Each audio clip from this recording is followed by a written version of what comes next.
What's up, YouTube? This is KChills32 and just want to do an update video on the battery for the Ratchet that I have from VonHaus.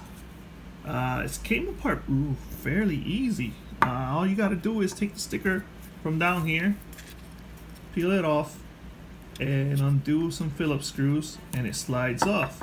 And then you slide off the battery from this upper portion, and then go to town. I've been taking a Q-tip at it with rubbing alcohol, and I will keep you guys posted. I'll let it dry, and then I will charge it.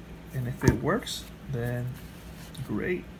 The Ratchet works, and I'm hoping this works as well. Eventually, I'm gonna get another battery too. It's good to have extras laying around, and we'll see what happens.